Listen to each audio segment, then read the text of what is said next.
Welcome to a deep exploration of one of the most insightful and timeless books ever written on personal finance, The Psychology of Money by Morgan Housel.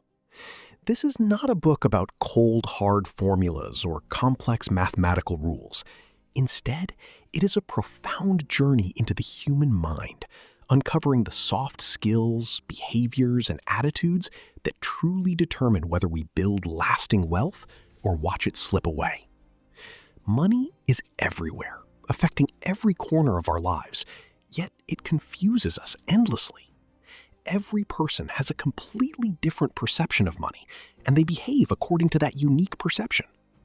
In The Psychology of Money, Morgan Housel demonstrates that we often fail financially not because we lack technical knowledge, but because we fail to develop the necessary psychological mindset. You can memorize every formula, but if you don't evolve the behavior and attitude required to save and grow money, you will never become financially strong.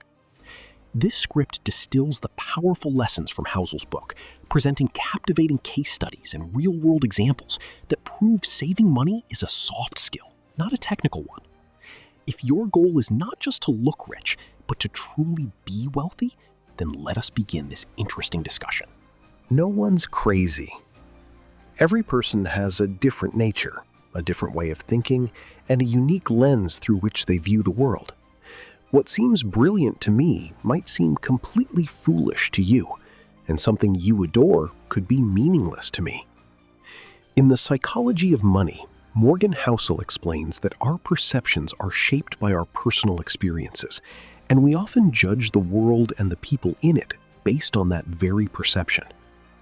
When it comes to money, this difference in perception becomes incredibly pronounced. For a person struggling in poverty, receiving even a few $100s a month can feel like a life-changing fortune. At the same time, someone else might spend the same amount on a single shopping trip without a second thought. The truth is, we learn far more from our own experiences than we ever do from textbook knowledge.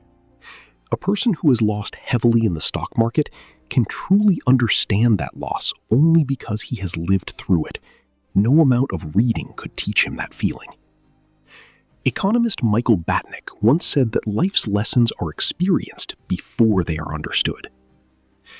In 2006, economists Ulrike Malmendier and Stefan Nagel from the National Bureau of Economic Research conducted a survey on consumer finance. Their goal was to understand how most Americans use their money. Most people expected the conclusion to be that Americans plan their investments based on their financial goals and choose from the available options accordingly.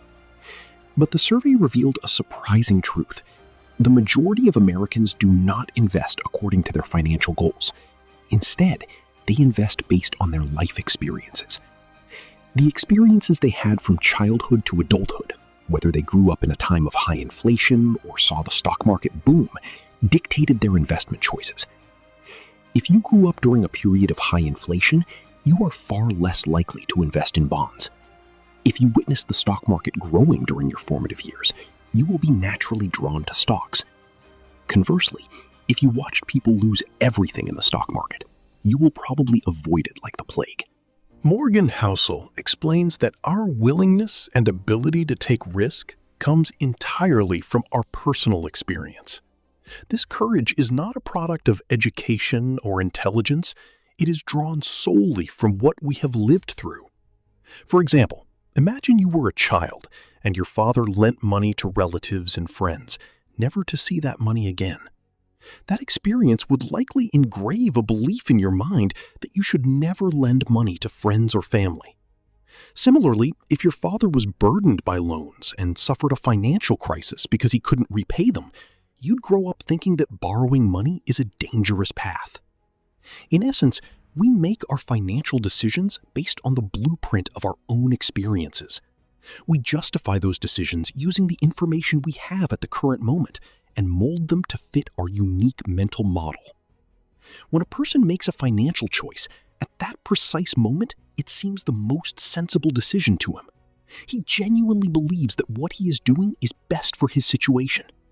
If you ask him why he took that step, he will tell you about his personal financial history.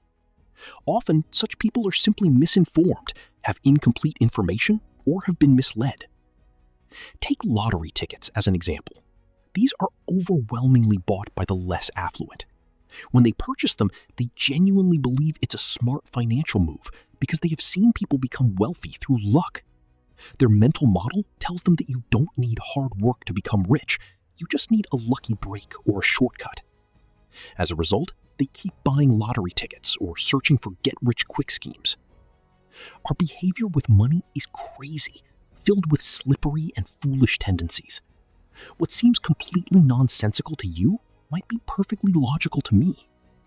The truth is, none of us is stupid when it comes to money. We are all clever, but we use money based on the experiences that life has given us. So never call someone a fool or crazy regarding their money decisions. Simply understand that they act the way they do because of the life they have lived. Luck and risk. Bill Gates needs no introduction. Almost everyone knows him as one of the wealthiest people on the planet. We often wonder, how exactly did Bill Gates become so rich? To understand this, we need to examine his story. Bill Gates was born on October 28, 1955, in Seattle, Washington. From childhood, he had a deep fascination with technology. When he was 13 years old, he enrolled at Lakeside School. Lakeside was the only school in all of Seattle that had a computer. Even the massive universities and colleges in the city did not have one. It was at Lakeside that Bill Gates became friends with Paul Allen, who would later become the co-founder of Microsoft. In those early days, computers were not part of a typical children's curriculum. They were treated as an extracurricular activity. Both Gates and Allen had a tremendous passion for computing and spent every spare moment sitting in front of that machine. Over time, they became experts. One day, while they were working on the computer, Paul Allen picked up a magazine and showed it to Bill, exclaiming about how amazing it was for a company to be in the Fortune 500. The 13-year-old Bill Gates replied, "One day we will have a computer company, and one day our company will be in the Fortune 500 too." Today, we all know the staggering success of Microsoft. Now consider this. At that moment, when Gates said those words, there were around 303 million 13-year-olds in the world. In the United States, about 18 million kids were 13 years old. In New York City, roughly 270,000 were that age. And at Lakeside School, there were only about 300 13-year-old students. That means out of 303 million children worldwide, only one was Bill Gates, someone with that level of computer knowledge, someone capable of buying a computer at age 13, and someone who carried the dream of starting a computer company. Bill Gates himself believed that if Lakeside had not existed in his life, Microsoft probably would not exist either. As Morgan Housel illustrates through this story, while Gates' hard work is undeniable, his luck played a monumental role in placing him at that specific school with that unique access. Now let's talk about Bill Gates' friend Kent Evans. Their friendship began when Gates was in the 8th grade. Gates, Paul Allen, and Kent Evans dreamed together of starting a company, even discussing who would be the CEO and who would be the manager. But fate had a different plan. Kent Evans died in a mountaineering accident. Astonishingly, in the entire United States, only about 36 people died each year from mountaineering, making the odds roughly 1 in a million. Where Bill Gates had extraordinary luck, Kent Evans faced an extraordinary risk, the kind of risk that befalls just one person among millions. Both were similar in age, in ambition, in intelligence. If you believed in the potential of one, you had to believe in the other. Luck and risk are both fundamental threads in the fabric of our lives. Sometimes luck holds our hand. Sometimes we stand in the shadow of risk. Accepting and measuring both is incredibly difficult. The author of The Psychology of Money cautions, when you see someone immensely wealthy, never simply assume that their wealth was built purely by grinding hard work. It's entirely possible that luck was a silent partner in their journey. Likewise, if you see a wealthy person, don't immediately form a perception that they inherited everything through luck. Perhaps they took enormous risks that finally paid off. The bottom line is, we should never form a fixed perception about anyone's wealth. Some people become rich because fortune smiled upon them, while others reach the same pinnacle through unrelenting effort. Money has this peculiar quality. It can find its way to both types of people. Never enough. Imagine you are starving and a table full of delicious food is laid out in front of you. You're told you can eat whatever you like, as much as you want. In such a situation, most people start eating far beyond their hunger. The result? An upset stomach, or worse, vomiting. The sight of the overflowing table makes it impossible to gauge how much is enough. We behave exactly like this with money. When a steady flow of money begins, we keep thinking we need more and more and more. We take risk after risk, consumed by greed. We lose the ability to know when to tell ourselves enough. Every truly wealthy person never chases money. Instead, they attract money through their effort, wisdom, and by knowing when to stop running after more. Perhaps that is precisely why more money keeps flowing toward them. To explain this deeply, Morgan Housel shares the example of a man named Mark Henderson.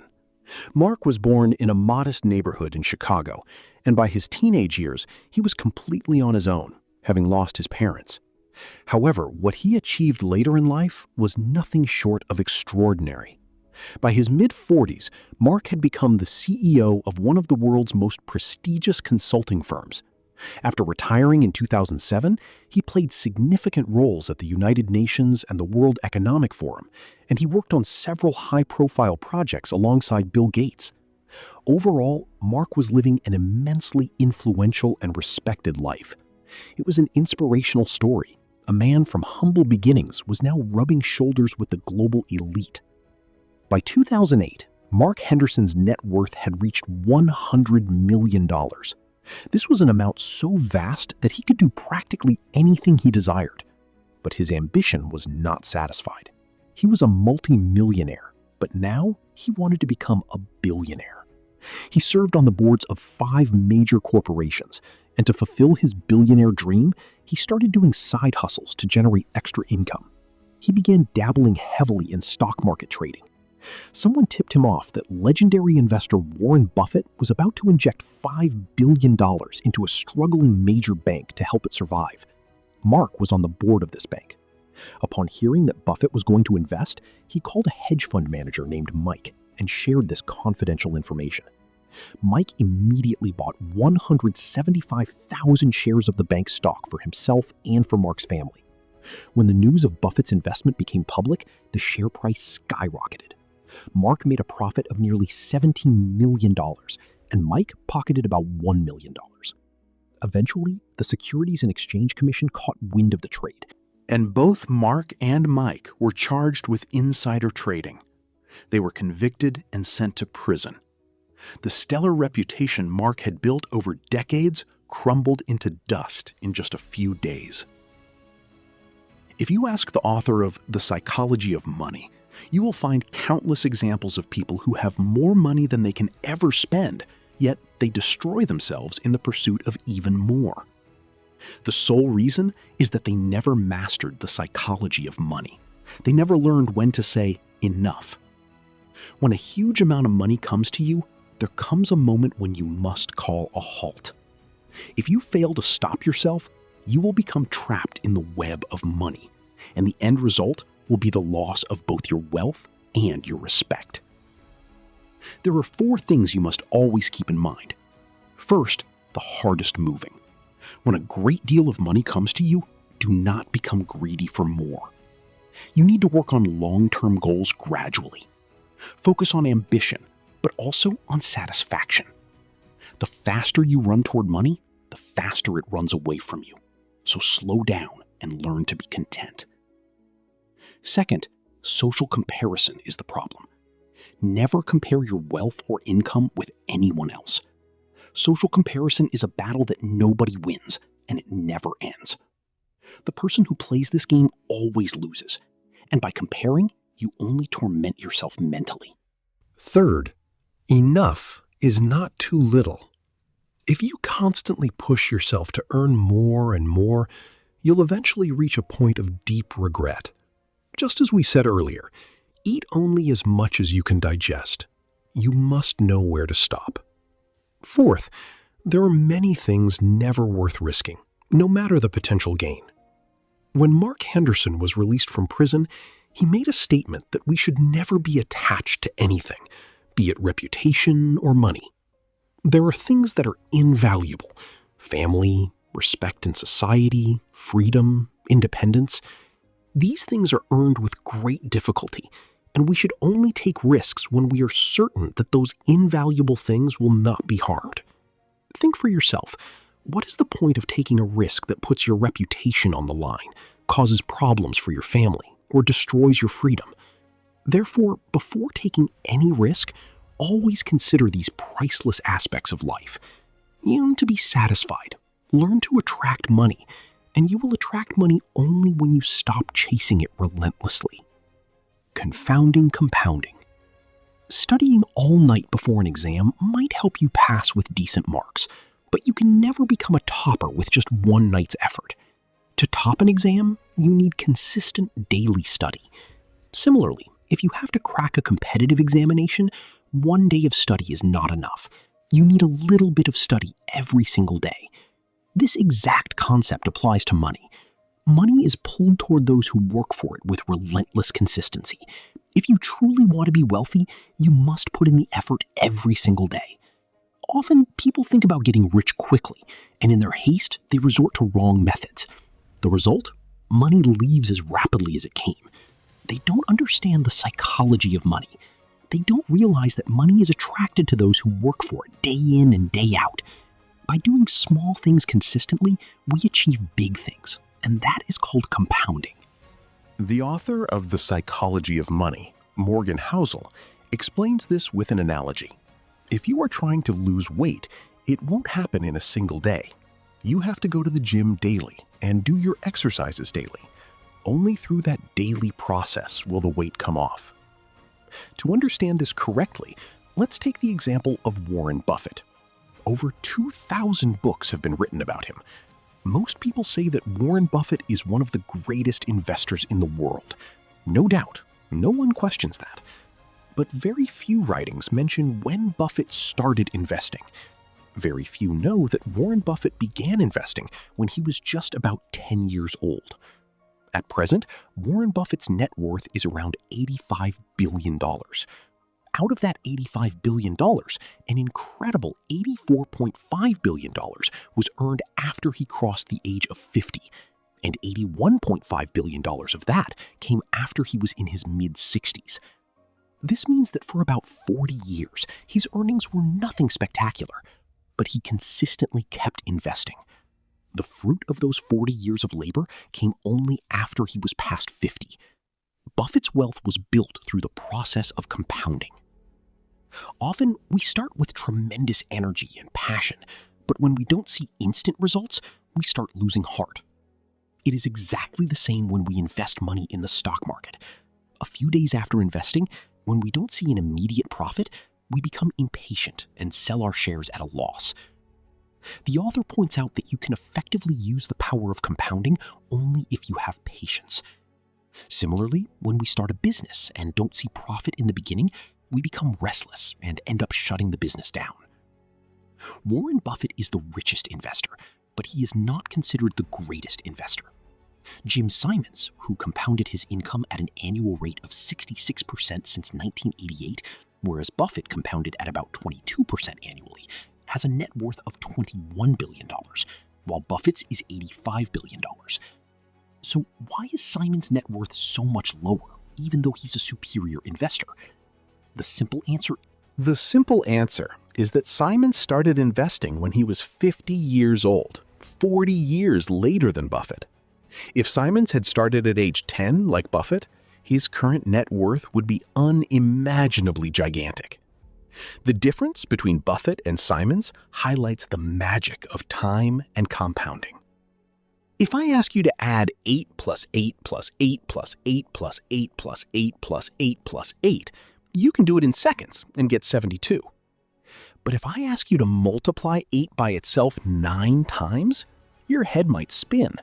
The answer is 134,217,728. You can clearly see the difference between simply adding and compounding. In simple words, compounding means multiplication, not addition. You don't need to add your money, you need to multiply it, using money to make more money, whether through a business or investments. Always remember that the result of compounding does not come immediately. It comes slowly, and when it does, you will be stunned. So if you want to invest, you don't need to start with a huge amount. You can start with a small sum. Ultimately, if you want to pull money towards you, you must develop patience and consistently work hard for it, allowing your money to compound. Only then will you conquer money. Only then will you become truly wealthy. Getting wealthy versus staying wealthy. In this era, earning money is easier than ever. You can make money through the digital age, via social media, and countless other avenues. But keeping that money is an entirely different skill. To understand this, let's dive into a case study from The Psychology of Money. There was a man named Jesse Livermore, born in 1877, who became a very well-known name in the stock market world. During his time, the stock market was crashing badly, and the economy was rolling into a deep depression. By October 1929, the stock market's condition had worsened catastrophically. Most investors and speculators were ruined, leading to several suicides. Livermore's wife, Dorothy, was deeply distressed by these incidents. One day, Livermore came home very late, and his wife was terribly worried. But seeing him, she felt relief. When she told him about her worry, he revealed that this stock market crash had actually brought him enormous profit. In a single day, he had made several $1 million. He assured his wife that they would remain wealthy forever, and she need never worry. While the Livermore family was celebrating, another family was not so fortunate. The family of Abraham Jomsky, a multimillionaire real estate developer. Jomsky had made a fortune during the economic boom of the 1920s by riding the real estate wave and also heavily participating in the stock market. When the 1929 market crash hit, his wife grew increasingly tense. One night, he didn't come home, so his wife filed a missing persons report. The next day, investigation revealed that Jomsky had committed suicide, just like many other investors. What an irony. The 1929 stock market crash made one man one of the richest people in the world and simultaneously caused another so much loss that he was forced to end his life. The crash turned Jesse Livermore into a legendary wealthy figure, but the same crash took the life of Abraham Jomsky, a rich real estate titan. The money made from the 1929 crash filled Livermore with overconfidence. He began placing bigger and bigger bets in the stock market. Exactly 4 years later, in 1933, Jesse Livermore also committed suicide. He had taken such enormous positions that the losses became devastating. Though Livermore and Jomsky died at different times, they had one thing in common. They were both wealthy, but neither could remain wealthy. They earned money, but could not keep it.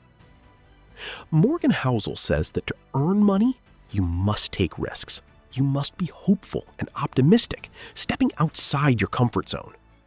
But to keep the money you have earned, you must avoid unnecessary risks and maintain a sense of humility and fear. You should have a healthy fear that the money you worked so hard to accumulate could vanish overnight, and that you could suffer a catastrophic loss. Most truly wealthy people operate with this mindset, which is why they live remarkably simple lives and spend their money very thoughtfully. When the head of a venture capital firm was asked how his company had survived and remained in the market for so long, he answered with one word: fear. He said that fear is the reason his firm has stuck around. He constantly worries that just because he made money today does not guarantee he will make money tomorrow. Just because things are good now doesn't mean they will stay good forever. The author of The Psychology of Money believes that to stay wealthy, you need a survival mindset. You can view this in 3 ways. First, you must think that you will be financially expressed in the long term. Planning is crucial. A plan is only useful if it can survive reality.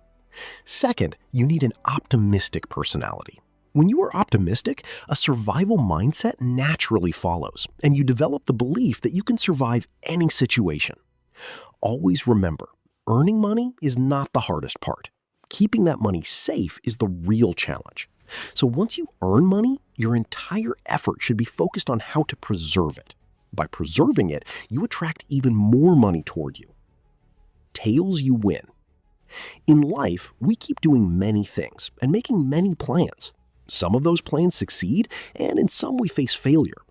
Often, when we see a successful person, we only think about their success, but we never consider how many times that person must have failed before achieving it. Hollywood star Brad Pitt worked consistently for 30 years before finally winning the Screen Actors Guild Award for Best Actor. The hero of Titanic, Leonardo DiCaprio, received 5 Oscar nominations for Best Actor, but won only once. We never know how much success we will achieve in whatever we are doing. Some ventures work out brilliantly, and some fail completely. Business and investing work exactly the same way. If you look at any investor, they have experienced far more failures than successes. They accept this fact. They operate with the understanding that they will face more failure, but their focus remains on the majority outcome, what they will achieve in the end. If Brad Pitt had quit acting early on because he wasn't winning awards, would he ever have become such a popular actor? Would he have won the Best Actor award after 30 years? He understood that some projects work and some don't, but you must keep working. Keep moving toward your aim and focus on the tail, the end result. Morgan Housel explains that everything profitable, famous, and influential you see around you is the result of a tail event. 1,000,000 efforts are made to achieve that one thing. When we start focusing on the tail event, no obstacle or problem can stop us from getting our desired result. Focusing on the tail event also makes us realize how rare and powerful it is. The best example of being tail-driven is any venture capital firm. Venture capital firms fund new startups.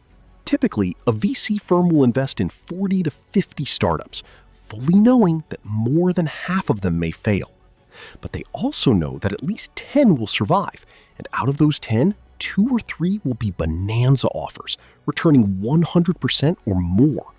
Those 2 or 3 startups will cover all the investment and generate a massive profit for the entire portfolio.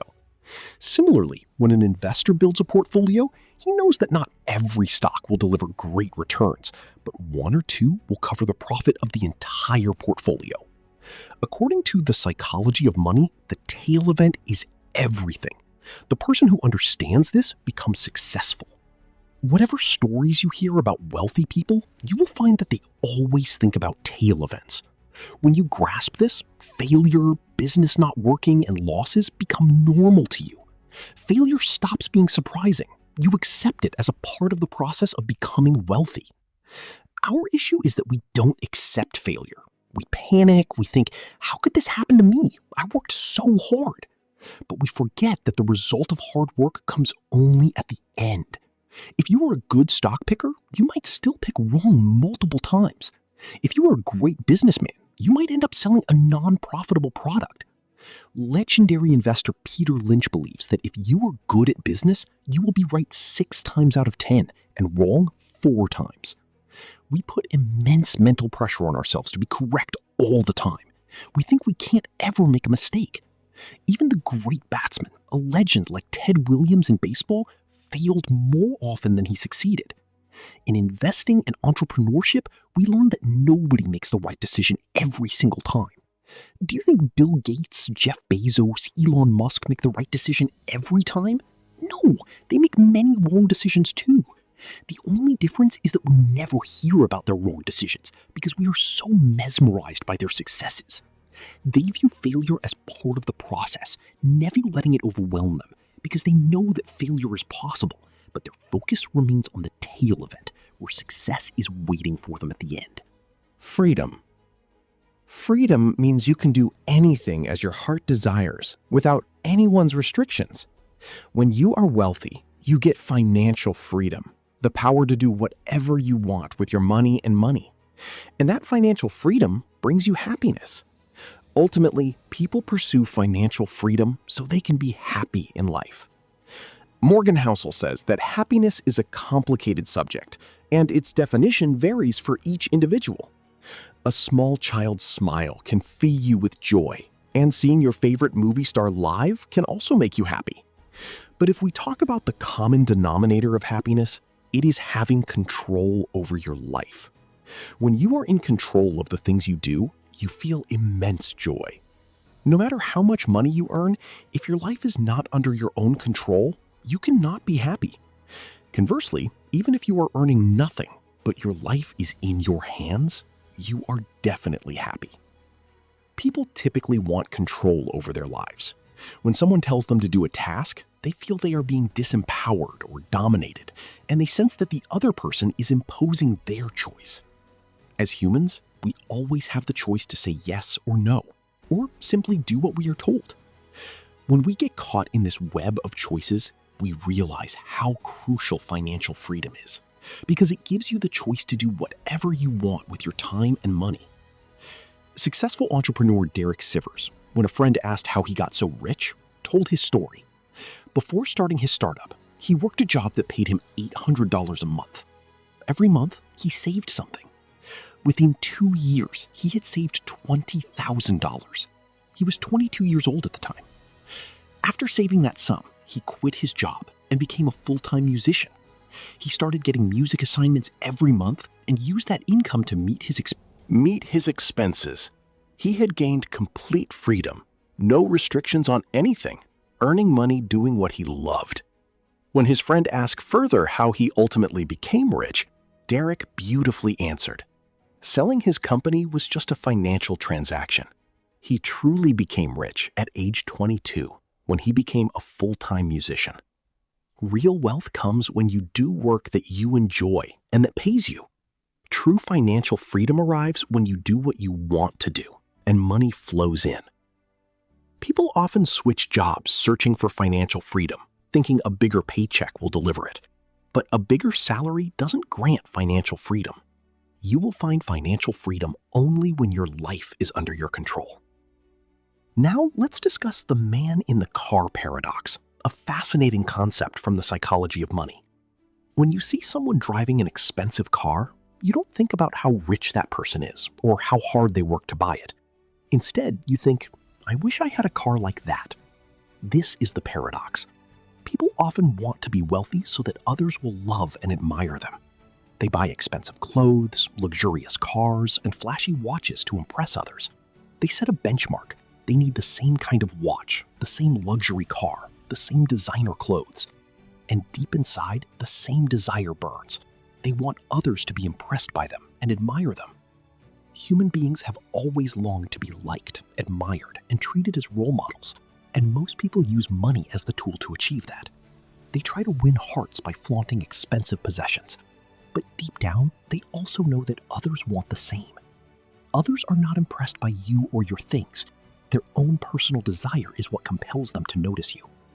Rather than impressing people with money, it is much better to impress them with your humility, kindness, and empathy.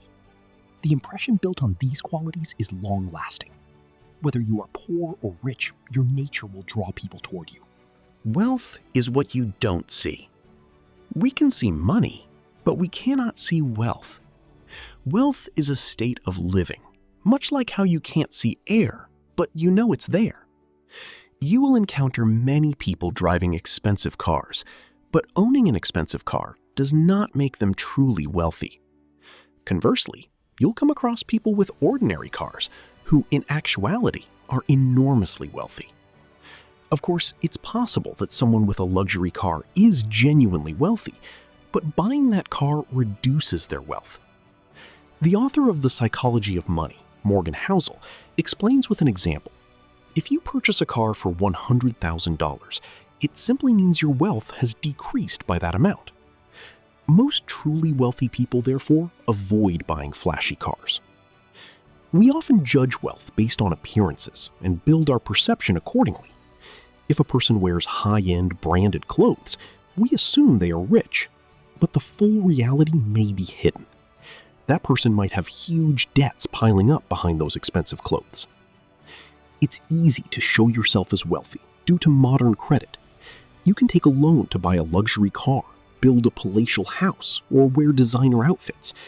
Doing all this is easy, but maintaining it becomes very difficult. If you buy an expensive car, the EMI is high, and the maintenance bills are even higher. In short, buying expensive things is simple, but maintaining them is hard. You can only do that if you are genuinely wealthy. The famous singer Rihanna faced a similar issue. In her early spending sprees, she was burning through cash so fast that she nearly went bankrupt and actually sued her financial advisor. The advisor told her point blank, if you keep buying expensive things, in the end, all you'll have left are expensive things. You won't have any money. Often, when someone says they want to become a millionaire, what they actually mean is that they want to spend $1 million. We confuse being rich with being wealthy. If you have $1 million in your bank account today, you are rich. But if millions have been flowing in and out of your account for years, and you still have substantial assets working for you, you are wealthy. Today you are rich, but that could vanish tomorrow. Today you have $1 million in your account, but tomorrow it might be gone. True wealth cannot be seen. Wealth is income you never spend. In this age, we can easily find a rich person, but finding a truly wealthy person is rare because wealthy individuals live very low-profile lives. They don't interact much openly in society, and by looking at their lifestyle, you would never guess their net worth. Deep down, every person wants to be wealthy. Not just have money that disappears, but money that remains and grows forever. Additionally, they want freedom and flexibility. All this comes when you know you have financial assets that you haven't spent. Think for yourself, what gives you more satisfaction? Having millions in your account or seeing millions being drained out? Obviously, you'll feel more satisfied knowing your account holds millions that you haven't touched. Save money. In The Psychology of Money, Morgan Housel emphasizes that we must separate money from ego. Never spend just to show off. Wealth gives you the power to control your time. Use money to buy control over your life, not to impress others. The people who flaunt money the most are often those who cannot hold on to it for long. Save as much as you can, because if you save today, that same money will save you tomorrow. Saving for a car or a house is good, but you must also save for yourself, because emergencies can strike at any moment, and your saved money becomes a lifeline. Define your own cost of success and be ready to pay it, because nothing in life is free. We must pay the price for everything. You also shouldn't be afraid of taking risks. Where you feel the risk is worth taking and its impact won't be devastating, don't hesitate, because risk will reward you later. Define your game. Let people know who you are, what your values are, and what your thinking about money is. Make sure your actions don't negatively influence others. Respect other people's decisions, especially in finance, because everyone has different financial goals and different approaches, and based on those, a person makes their choices. Do only what works for you financially. Discuss your savings plan with your family. Tell them why saving is essential. If you are married, you can save together with your spouse and motivate each other to save individually too. Have a specific target for your savings, whether it's for a house, a car, or a grand holiday. Discuss this with your family. When you do, you will feel even more motivated. Additionally, share your investment plans with your family and discuss where you are investing your money.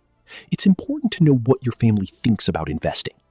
Educate them about the stock market and explain that if you have the knowledge, there is no reason to fear investing in stocks. Motivate your spouse or parents to invest as well. The author further says that you should always work on your financial freedom. Take slow steps toward your financial goal, and those steps will advance in the right direction only if you are consistent, patient, and resilient. Reasonable rather than rational. We humans are creatures who think both emotionally and, at times, practically or rationally. When making financial decisions, we don't need to be strictly rational. We need to be reasonable. We must find our own reason for taking a financial step. Being reasonable is more realistic, and when it comes to money, we need to be realistic. To deeply understand reasonable versus rational, let's consider an example from the psychology of money. A 19th century psychiatrist, Dr. Julius Wagner Jauregg. He treated diseases like syphilis and malaria. He possessed two skills. First, he could identify patterns incredibly well.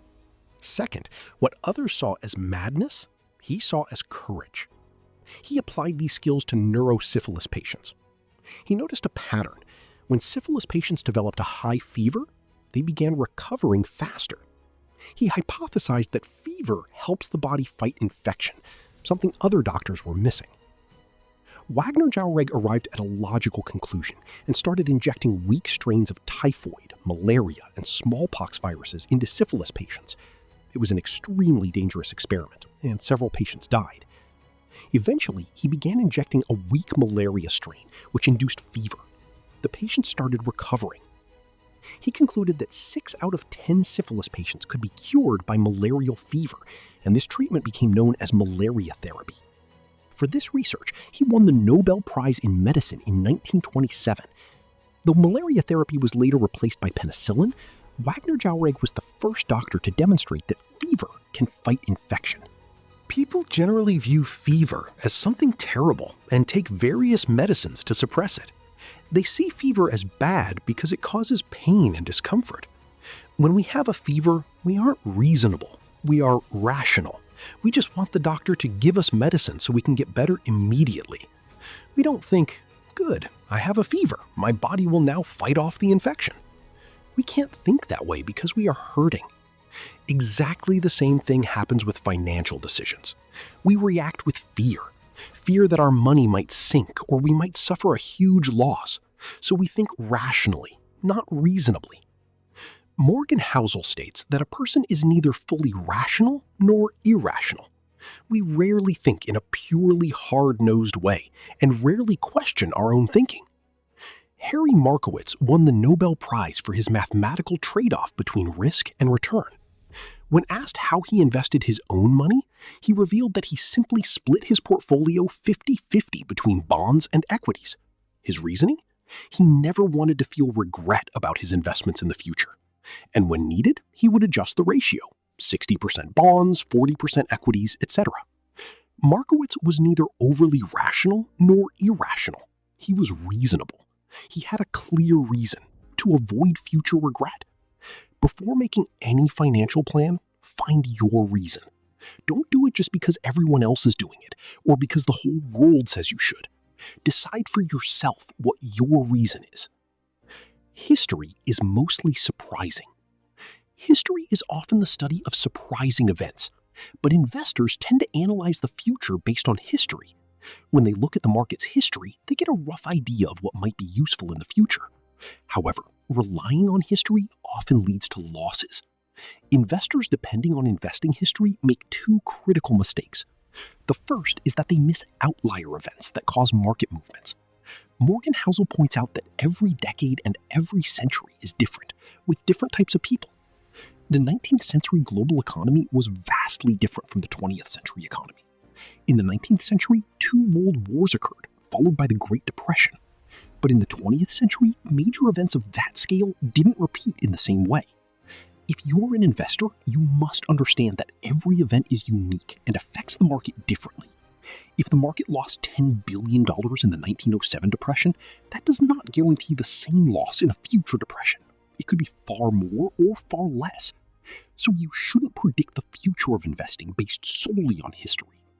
The second mistake is that history acts like a misleading guide for the future of stocks and the economy because it doesn't provide the structural changes necessary for current scenarios.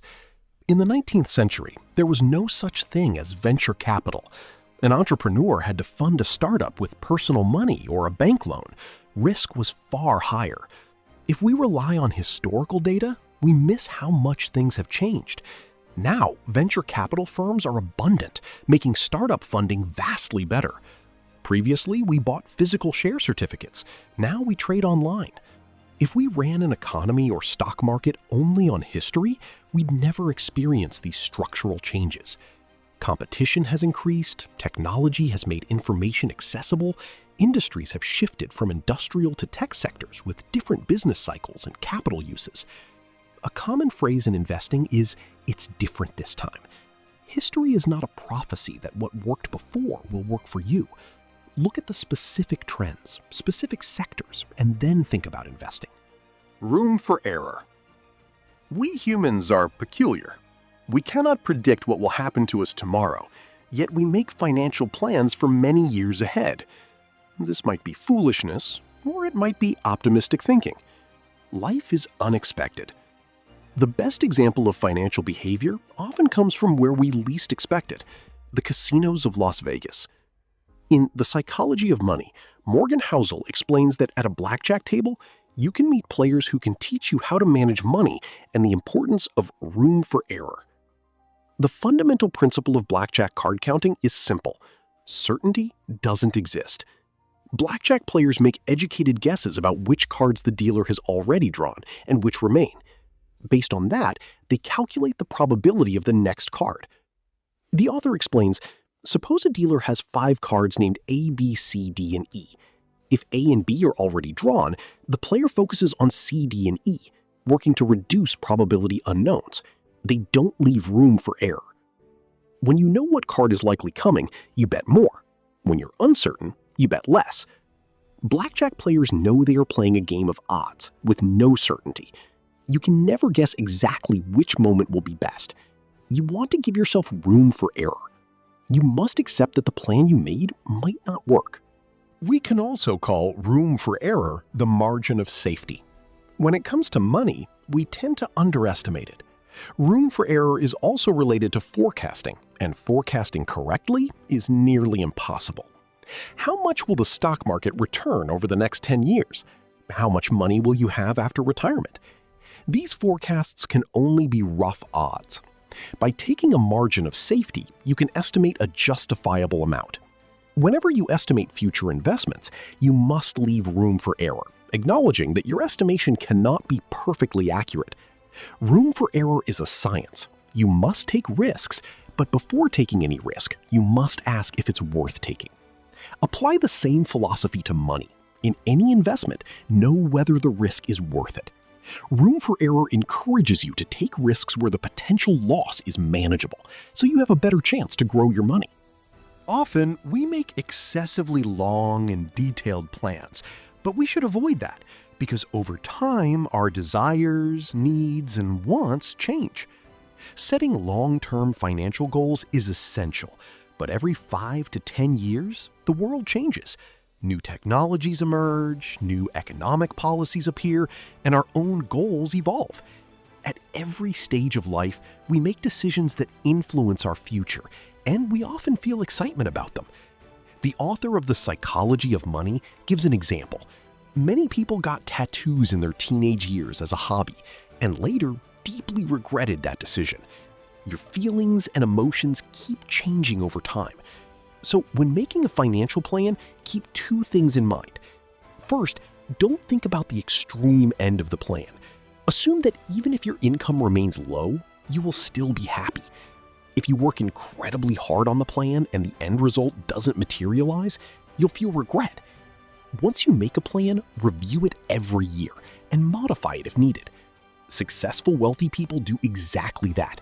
They review and adjust their plans easily. Second, accept the reality that your mind can change.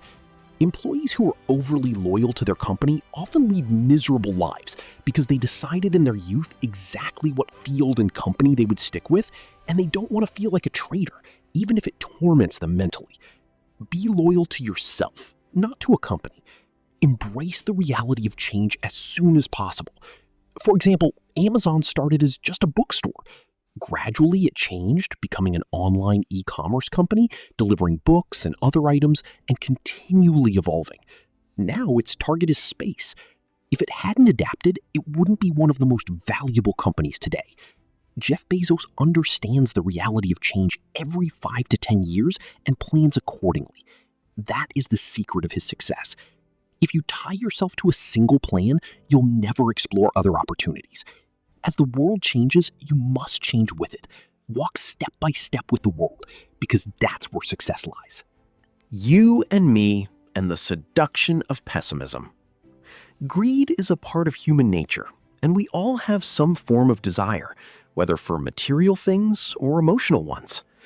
Sometimes, certain products in the market experience sudden price increases, and we can't figure out why. Most people assume the cause is greed.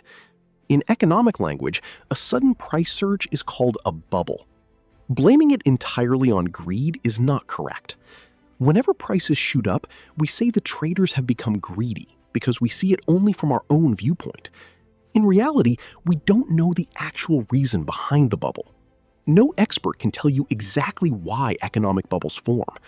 It's like asking why wars happen. You can never give a single reasonable answer because every war has different reasons. But we can say one thing. Sometimes investors take advice from other investors that isn't right for them. Under the influence of others, investors make decisions that impact the whole market and cause an economic bubble.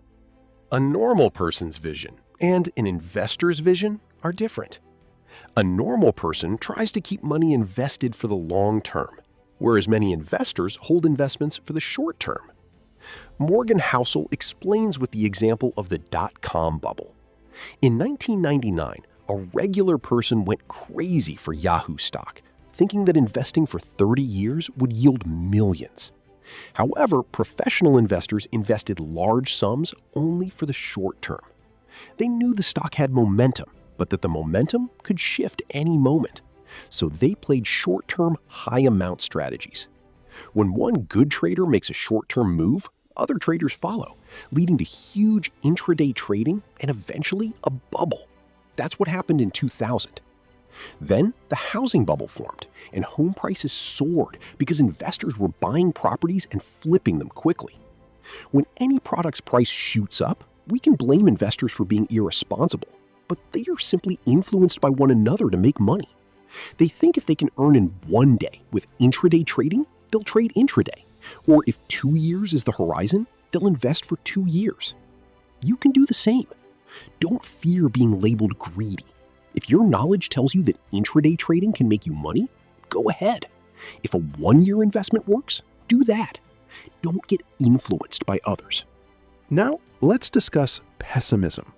Both optimism and pessimism live inside us, and sometimes we have no hope at all. We have a positive side and a negative side. Often, when negative things happen, we rush toward the positive. To understand this, take the example of Japan after World War II. Japan was completely devastated, industrially, socially, economically ruined. If someone had told the Japanese people that in 50 years they would become one of the most developed countries, they would have laughed. But that's exactly what happened. Within 50 years, Japan progressed so much that its economy became a global marvel. According to the psychology of money, pessimism is often smarter and more reasonable than optimism. If you tell someone everything will be great, they might not pay much attention. But if you say you are in danger, something bad can happen, their attention shifts instantly. Morgan Housel notes that when you tell someone you can't do anything, nothing will happen in your life, that statement stings, and it often becomes fuel. Years later, that same person proves you wrong. You pushed them into optimism with your pessimism. Similarly, when a stock trader says the stock he bought will double in the coming years, the chances are high it won't.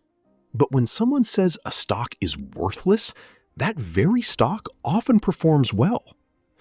When it comes to money, you should think with a touch of pessimism because it reduces your financial loss. For instance, when you lend money to someone, assume in your heart that you may never get it back. Once you adopt that thinking, you don't feel the sting of financial loss because you already accepted it. When the money is eventually returned, you feel overjoyed, even though it was your own money all along. That happiness comes because you had a pessimistic thought beforehand.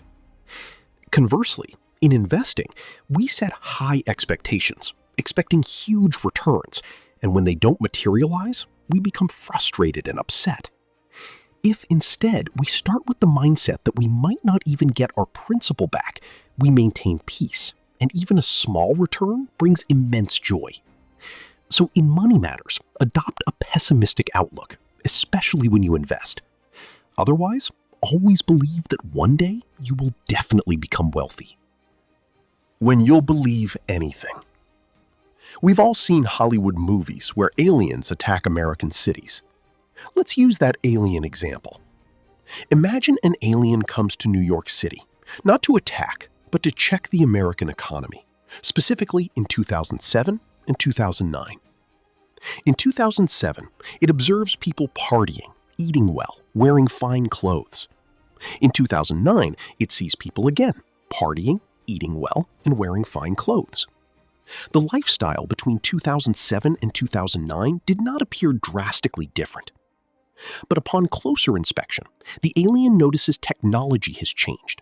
People now carry new feature-rich phones, cars have gotten better, medicine has advanced, and fuel mileage has improved. The economy seems improved compared to 2007. When the alien looks even deeper, it is shocked. There are still millions of unemployed people, millions without their own homes. Poverty persists, and the stock market is in bad shape. The alien is surprised and wonders. The people are the same. Their knowledge is the same. Not much has visibly changed, yet they are becoming poorer and more unemployed. Why? This happened because in 2007, we set a vision for the economy, that housing prices would stabilize, employment would rise, and the stock market would improve. But by 2009, we hadn't acted on that vision. We stopped believing in that story, and that's what created such a difference. When home prices didn't fall, people started defaulting on mortgages. The rising defaults made banks stop lending, so people couldn't buy homes, and the market froze. Morgan Housel says that when we talk about economic growth, business, and investments, we only talk about tangible things, things we can touch, like big cars, tall buildings, etc. These tangible symbols are used to tell us the economy is growing. But the entire world is story-driven. You can show people anything and they will believe it. Governments announce development and economic growth, but the reality is often a different story.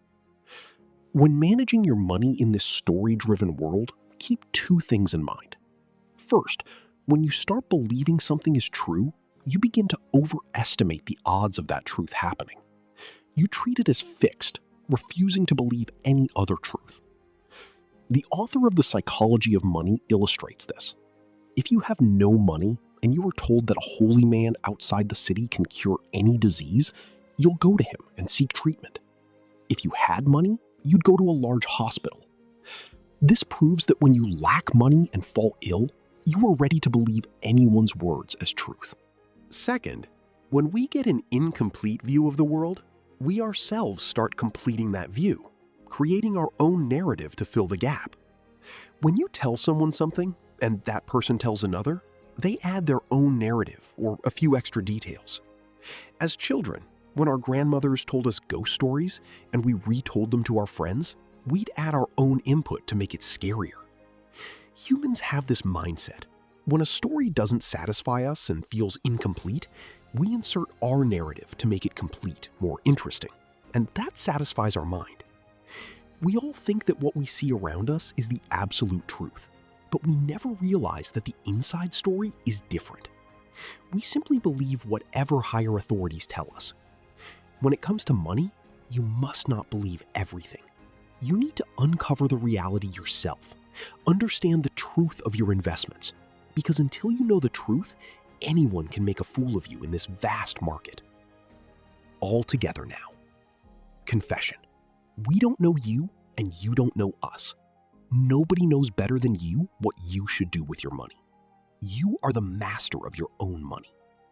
In The Psychology of Money, Morgan Housel affirms that while we can recommend and explain the psychology of money, the rest you must decide and execute yourself. This world is very complicated. Money has a quality. It sticks permanently with those who are humble and who have humility. At the same time, you need to manage your money in such a way that you can sleep peacefully at night. You should earn money in a way that gives you sound sleep. The author says that if things are not going in your favor in an investment, there is no need to get upset. You cannot win every time. Sometimes you must gracefully accept defeat. If you want money to stay with you, learn to be happy with whatever money you have. When you are content, money will automatically come to you. Use money to control your time. Learn to control your life with money. The joy of earning money is fully realized when you can do things on your own terms and enjoy your life as your heart desires and exactly. Always strive to behave well with people, because people remain impressed by your character far longer than by your material possessions. Those who show off too much ultimately cannot hold on to money for long. Never use money to show off. Save as much as possible, because if you save today, that same money will save you tomorrow. Saving for a car or a house is good, but you must also save for yourself, because emergencies arise where your saved money becomes indispensable. Define your own cost of success and be ready to pay it, because nothing comes free. We must pay the price for everything. Also, don't be afraid of taking risks. Where you feel the risk is worth taking and its impact won't be overwhelming, don't shy away, because risk will pay you back eventually. Define your game. Let people know who you are, what your values are, and what your perspective is on money, and make sure your actions don't negatively influence others. Respect others' decisions, especially in finance, because every person has different financial goals and different approaches, and based on those, they make their choices. Do only what works for you financially. Discuss your savings plan with your family. Explain why saving is crucial. If you're married, you and your spouse can save together and inspire each other to save individually too. Set a target for your savings, whether for a home, a car, or a dream vacation, and discuss it with family. That will motivate you even more. Also, share your investment plans with your family and discuss where you are putting your money. It's important to know what your family thinks about investing. Educate them about the stock market, and if you have the knowledge, tell them there's no reason to fear investing. Motivate your spouse or parents to invest too. Always work toward your financial freedom. Move slowly toward your financial goal, and your steps will go in the right direction only with consistency, patience, and resilience. Conclusion. Ultimately, The Psychology of Money by Morgan Housel is a transformative guide that reframes our entire understanding of wealth. It is not a book of rigid formulas, but a masterclass in the behavior and mindset required to build a rich life. Housel teaches us that getting rich and staying rich are two entirely different skills, that time and compounding are the most powerful forces in finance, and that true wealth is the freedom to control your own time, not the ability to buy flashy things. Luck and risk are invisible threads woven into every outcome, so we should remain humble in success and compassionate in judgment. The seduction of pessimism can protect us, but optimism drives progress. Above all, we must learn to say enough, to save without ego, and to find satisfaction in what we have. Money's greatest value lies in its ability to give us control over our lives, and that control, in turn, brings genuine happiness. If you internalize these timeless lessons from the psychology of money, you will not only become wealthier, but will also live a more secure, content, and meaningful life.